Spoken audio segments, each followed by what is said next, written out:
In this video, I'm going to talk about the Chase's World of Hyatt credit card. This credit card is one of Chase's 9 hotel credit cards, and maybe you're contemplating on which card to get because there's a lot. We're going to be reviewing the Hyatt card's perks, if you can get top tier status, and if it's really worth it. Additionally, I'm going to share a video of the Grand Hyatt 5-star hotel I stayed at, and I was only able to get that stay because I had this card. If you're someone who loves travel, staying at hotels, and luxury perks, then this card could be a great option for you. Hey there, welcome to Venture with Jazzy. On this channel, I talk about credit cards and money saving habits. If you like this video, please give me a thumbs up and consider subscribing. So let's first talk about the rewards that you can get with this card. On Chase's website, it says that you can get up to 9 points per dollar spent with this card. So you get 4 points per dollar spent on Hyatt purchases, plus an additional 5 base points for just being a World of Hyatt member. And just by owning this card, you are automatically enrolled in being a World of Hyatt member. And that already bumps you up in tier perks, and I'm going to talk a bit about that later in the video. Additionally, you get up to 2 times the points per dollar spent on dining, airline tickets purchased directly with the airline, local transit and commuting, and fitness club and gym memberships. On all other purchases, you get up to 1 point per dollar spent. And finally, probably one of the biggest reasons why people even think about getting this card is because every year on your card anniversary, you get 1 free night stay at any category 1 to 4 Hyatt hotel. And Hyatt has a 1 through 8 category system. So although you won't be able to use this free night at a Park Hyatt, you can still get a pretty good 5-star hotel at a Grand Hyatt with this 1 free night. And I'm going to show you right now what my hotel looked like. It was right in front of Taipei 101 in Taiwan, and I went here about 2 weeks ago.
And to add on to this free night perk, if you have a loved one and they also get this credit card, then that means you get 2 free night stays per year if you both stay together. So that's exactly what happened with me and my husband. We both have this card and we used it at this Grand Hyatt hotel. And this hotel, it would have costed us $280 per night. Of course, we need to talk about that welcome bonus. So right now, Chase is offering 30,000 points if you spend $3,000 within the first 3 months of owning this card. Plus, they will give you 30,000 more points by giving you 2 bonus points per dollar spent within that first 6 months. That would normally only qualify you for 1 point per dollar spent. But what that really means is if you spend $15,000 on purchases within the first 6 months, then they will give you 30,000 points. So if you happen to get all of those 60,000 points, you could be looking at getting 17 free night stays at any Category 1 hotel. Or you could get 1 free night stay at a luxurious Category 8 hotel, such as the Ananda's Resort in Hawaii, which would normally cost you $1,100 per night, but this would only be going for 40,000 points per night. And yes, there is an annual fee with this card, and that is $95. But as we discussed, getting that perk of a free night stay is well worth over $95. And if you're able to get it at a 5-star hotel, then that's really worth it. Now let's talk about elite status. If you didn't know, Hyatt offers varying tiers of elite status. By simply holding this card, you'll automatically receive Discover status. And what that means is you'll receive 10% bonus on points earned on eligible room rates, upgrades based on availability, late 2 p.m. checkout when available, and it waives the resort's fees on free night awards. And if you didn't have this Hyatt hotel credit card, then in order to get Discover status, you would need to earn 25,000 points or stay 10 nights per year at any Hyatt hotel to receive this status. This card also helps you to receive higher tier status, such as the Explorist and Globalist status. Now, in order to get these two statuses, for Explorist, you would have to stay 30 nights at any Hyatt hotel per year, and for Globalist, 60 nights per year. Now, that might be a lot for some, but if you are one who does tend to travel and stay at hotels, then this could be a great way for you to get those high tiers faster.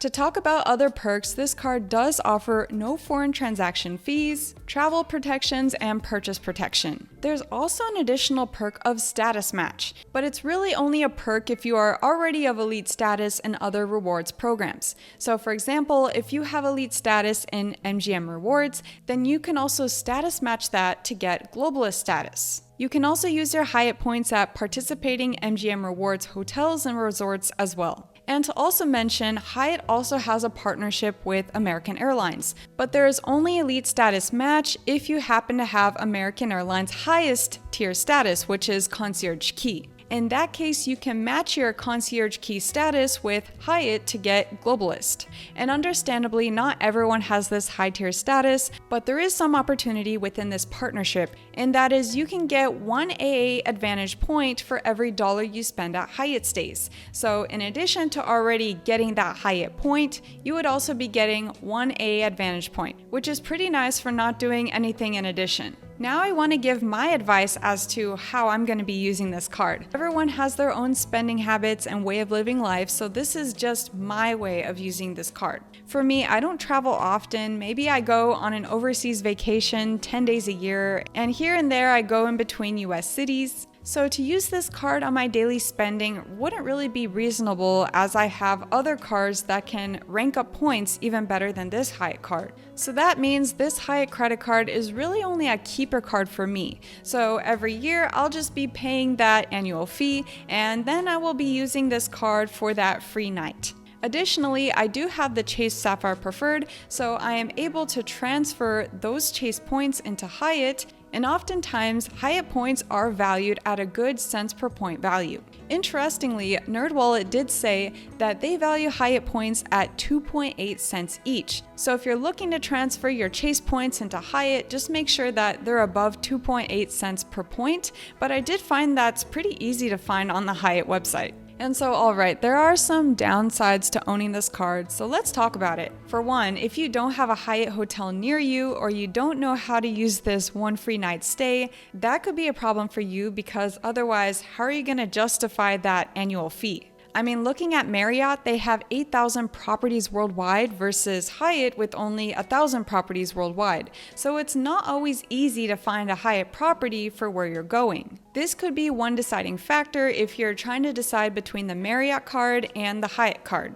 Additionally, getting high tier status is kind of difficult. Not all of us stay at hotels 2 months per year, which is 60 nights a year to get globalist status. And it doesn't have to be just 60 nights. You can also get globalist status by ranking up 100,000 points per year or hosting 20 meetings a year. So even though this tier status doesn't really have to do with owning the credit card itself, it does kind of make you question, is there anything more to this card besides that 1 free night? And finally, there is no downgrade option for this Hyatt card, or there's at least no direct option. So if you decide down the road that you no longer want to pay this annual fee, no longer want to keep the card, then you might have to end up canceling the card, which could end up lowering your credit score. And so that's all I have for you today. I'm wondering which one of you has the Hyatt card, where have you used your free night, or are you owning any hotel credit cards right now that you'd say works best for your lifestyle? Let me know in the comments below. Anyway, thank you all so much for watching. I'll see you in another video, and please subscribe and like if you haven't, and I'll see you next time. Bye bye.